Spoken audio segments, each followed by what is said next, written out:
Did you know that the Highway Code has changed a rule giving cyclists and pedestrians priority over drivers at junctions? Did you know that?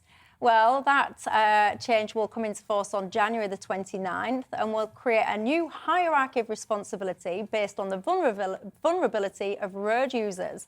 Cyclists will also give priority to pedestrians. The AA has warned that the change could create confusion and dangerous situations because only a third of motorists know about it. I've got to say, I'm a motorist. I didn't know about it. Did you? Well, I'm a lapsed motorist and now a cyclist, but I'm very hostile to the war on the car. Having said that, I looked at the proposals and I think, you know, it is fair enough to say if I charge at you, Michelle, I'm not going to do as much damage as if I drove a car at you. So I think it's fair. I'd rather not talk about it as a hierarchy of vulnerabilities, which is roughly what they say. But the most striking things about the proposals, apart from the fact that people aren't catching up with them, and I think the AA is right about that, the most striking thing about the proposals is that they are grounded in the doctrine that cycling should be seen as a form of mass transit. And secondly, even more interestingly, all road users, including pedestrians, must effectively know the Highway Code. Now, that's what they're hinting at in what I've read.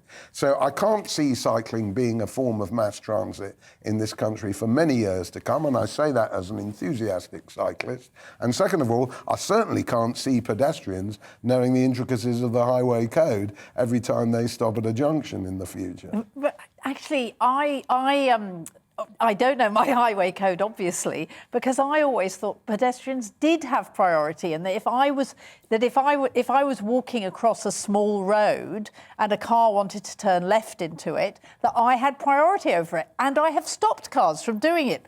Really not pleasing them at all. What do you mean? What have you done? Because she's formidable, that's how. He stops them and says, "Excuse me, I'm trying to walk here." I'm walking here. And do you? And yeah. people, do they? But Scarlett, you're right. I have a memory of the Highway Code. I'll have to check it afterwards. But where specifically, maybe my driving test was just a bit more recently, you absolutely are advised that if somebody's already walking in the road, you should not. You should wait and give priority to the pedestrian, which makes sense, right? Like, because it's exactly that point. If a car hits a pedestrian, it has much more of an impact than if a pedestrian hits a car.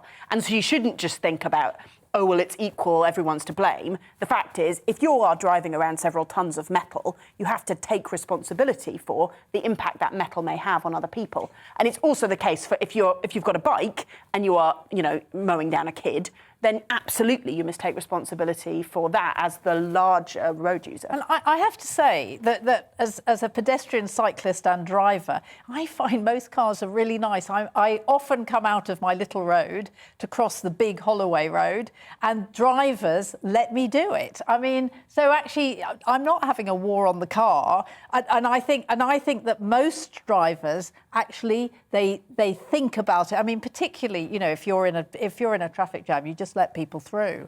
Don't you think cyclists should have some form of insurance? Why?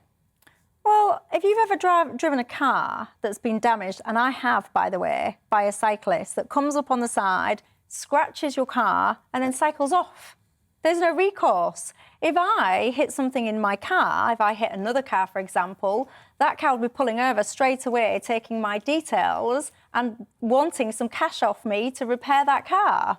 Well, but I mean, I could be a pedestrian and hurting a car. I mean, I think no. Well, I think it happens very, There's very one difference, rarely. Scarlett, if I may, which is I detect among my fellow cyclists, which is among some of them, well, I must avoid the sweeping generalisation, that they are basically self-righteous, saving the planet, and can do anything that they like at traffic lights. I know, they are the most dangerous. No, I'm not saying all of them. I'm saying that some of them feel privileged in this way. Now, we could get on to electric scooters and the menace they represent. Don't. I've only got about 3 minutes left on programme. Well, that's all right. Scooters. Scoot away. That is Michelle. a good topic. I shall take that. I will register that in my head, and we'll do that another day. I'm amazed more people aren't killed on them. No, well, genuinely. they are something. There's no doubt about it. And I love mine. Anyway.